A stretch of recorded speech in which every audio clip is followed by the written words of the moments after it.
Here's the plug. So, you know, this could be this could be easier if electric cars had been improved. You know, we wouldn't have to have a cord like this that I made. But the point is, you can just plug them into the wall, and they're much better made than a conversion. I mean, there's all sorts of. This is just a normal regular car. Compare that to the conversions like the Chevy S. Now the batteries underneath it, providing their batteries are invisible. You know, they're providing a measure of stability because they're in a tray underneath, so it's sort of a crash zone. So the thing holds, this car holds at most 26 or 28 kilowatt hours of electric energy, which is the energy equivalent of about 2/3 of a gallon of gas. And it goes about 100 miles, 120 miles, maybe 150 miles in a pinch on that much energy. So, you know, the question is, why can't you buy one of these? Well, it's because General Motors sold the patents rights to the nickel metal hydride batteries to Chevron, and Chevron sued Toyota, winning $30 million from Toyota. And after that, the production of the batteries and this RAV4EV was stopped. That was in November of 2002, and in December they announced that we're going to stop production, and they made a deal with Chevron. So why should Chevron, you know, supposedly buy up these batteries in order to make money with them? Supposedly Chevron bought the batteries as an investment.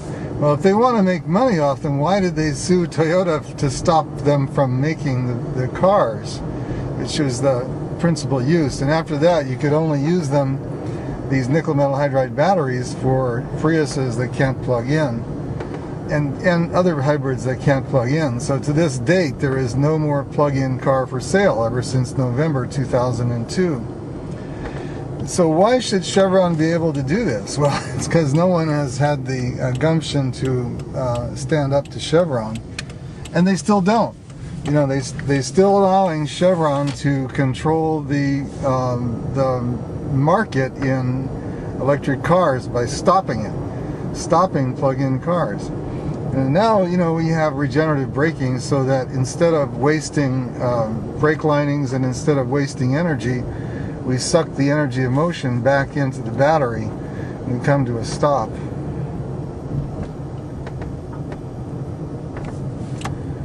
So this vehicle has 81,000 miles on it, and you know, it's going fine. It has over 100 miles range, up to 120 miles still. It uses nickel metal hydride batteries, and all the people that try to fool around with electric cars now all have to play with lithium batteries, which are unproven. So that's sort of the problem, is that you can't use the batteries that you need for electric cars. So it's sort of a vain idea. You'll never have an electric car until you get Chevron out of the electric car business. Why does Chevron own the batteries that are needed for electric cars?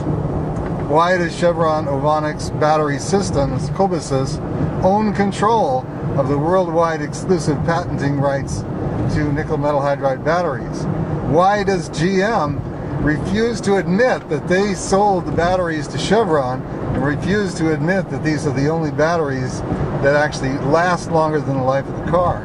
You know, and here's the proof. And this is the proof that was withheld from Obama, that, you know, that they're supposedly doing research into electric cars, plug-in cars. Well, here's a real electric car in the hands of the people, and there's hundreds of them. But Obama was not permitted to see that. All he was able to see was the research facility in Pomona.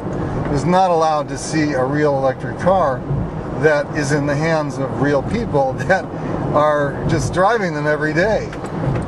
You know, because that's what we need, is production. We don't need more research, and we don't need, you know, more money for battery companies that are controlled by Chevron. We need to force General Motors to produce electric cars, and it's really simple. You know, it's not complicated at all. If we want the people that are working at General Motors to stay employed, we should force them to make the cars that we want, not the cars that Wagoner and Lutz, who destroyed the electric car, not the cars that Wagoner and Lutz wants to build. Should force them, the people at GM, to get Wagoner and Lutz out of there and to produce the cars that we want them to produce. But we're paying the salaries. The value is not in keeping Wagoner employed. The value is in keeping the UAW members employed. We need to keep those guys working, and we need to dictate the kind of cars that they should be making.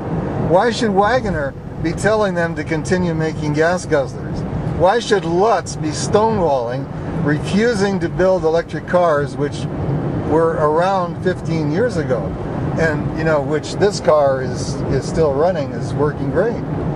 So we already have electric cars. They are already available. Why are they hiding this fact from Obama? Why are they lying about not being able to make electric cars?